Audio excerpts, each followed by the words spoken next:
Why are you single? I don't think I'm in a position to add to someone's life as of this moment. I'd like to address a few things in my life before looking for someone to attach it to. I admire your honesty. Takes a lot of guts to do this kind of deep self-reflection. That being said, your self-reflection indicates that you indeed have a lot of good things to add to a relationship. I'm gonna piggyback on this a little cause I've had to do a lot of work on myself. Some people start doing this and find that they really don't even need a relationship. They start finding that they can fulfill a lot of their own needs just fine without. My former ideas of what I was taught I should like and what I actually like are different.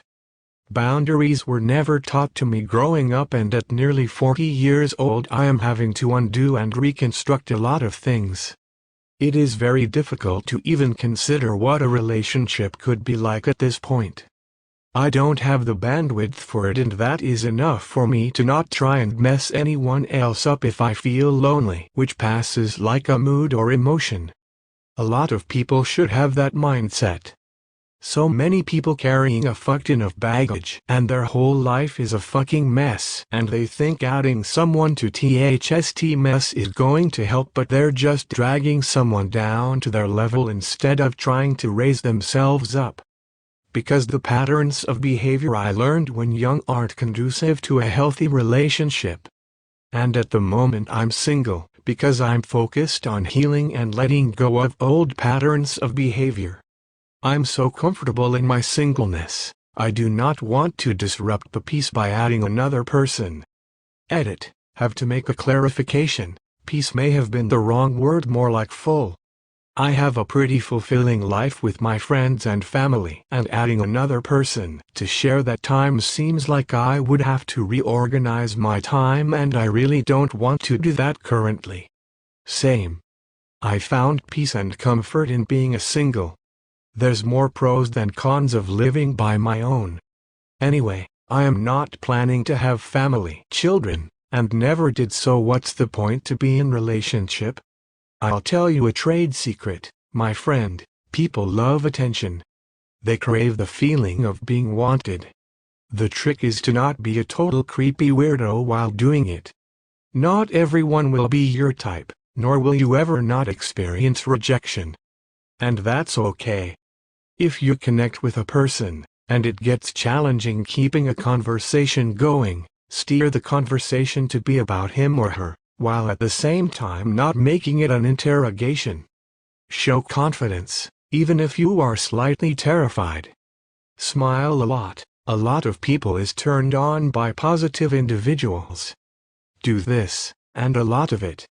Good luck out there, friend. Edit. Hold crap. This went bigger than I could imagine. Thank you so much for the rewards. I'm just someone that happened to overcome my fears of rejection when initiating contact with girls when going out or at parties. If I could, so can you, regardless of gender, social status and, dare I say it, looks. Take care of yourself, your self-worth, and those around you. Yes. One key thing I learned in customer service and sales when I was younger is that people love talking about themselves, especially when you relate to what they're saying.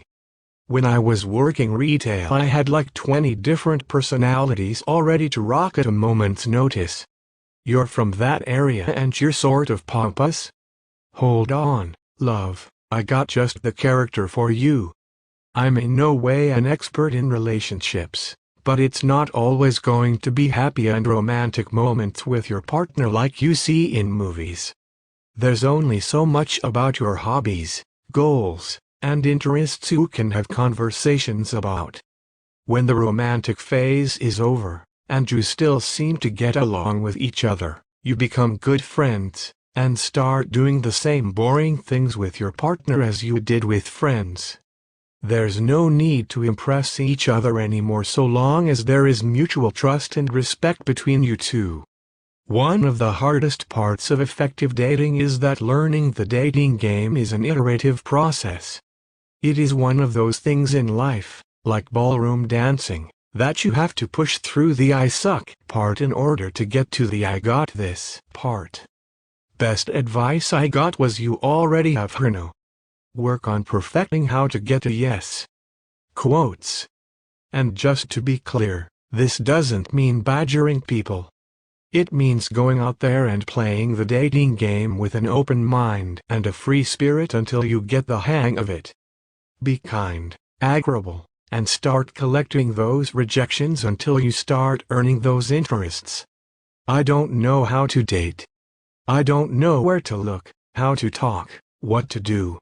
Each time I like someone and I tell them, I end up being so awkward and butcher the whole thing and regret putting myself in that vulnerable position. Right now I'm just trying to start up therapy and hopefully I can go from there. Lol.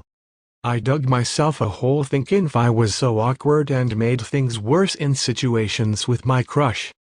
Turns out they felt the same way about themselves. Most are so busy worrying about themselves and how others perceive them they don't have time to judge you too harshly. Also, people are quite forgiving with awkward situations. If you want to look at it cynically, I think it's because you seem less threatening and it makes them feel better. My last partner, fiancé, passed away suddenly, 37 years old. Years later I struggle to find good relationships, so I've just given up. Edit. Thank you so much for the awards and kind words. I'm okay. I plod on in the hope that better things happen. I know there are people far worse off than myself too. My thoughts and best wishes go out to anyone who's lost a partner too. Thanks again. Much love to everyone. I lost my husband last year.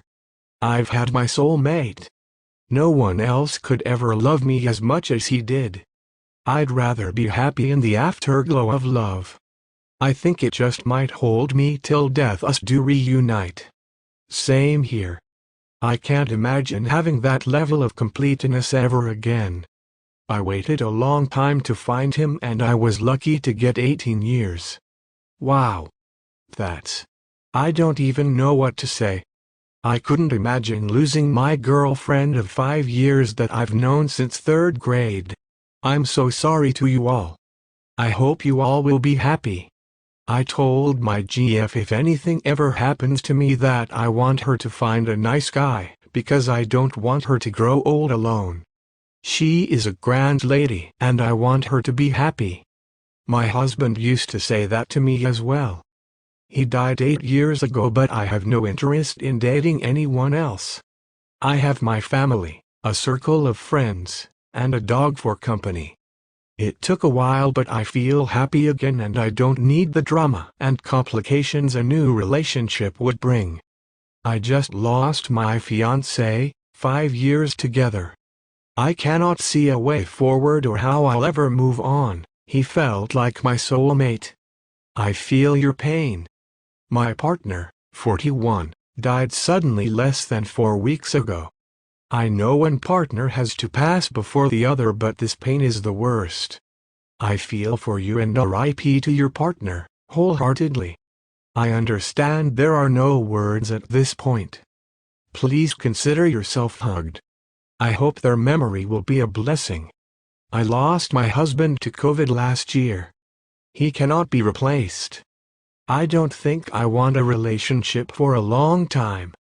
I'm 100% considering putting this in my dating apps. Maybe another dismissive avoidant attachment style person will see it and we change chill without depending on each other. Have you read the book Attached? It really helped me deal with my avoidant attachment style and also to help my partner understand how that can make me behave in ways I don't necessarily intend to sometimes. Self-love and confidence are the 2 things that are essential for a happy, rewarding life, but also the 2 that are hardest to achieve. Self-love is certainly one big aspect of happy relationships.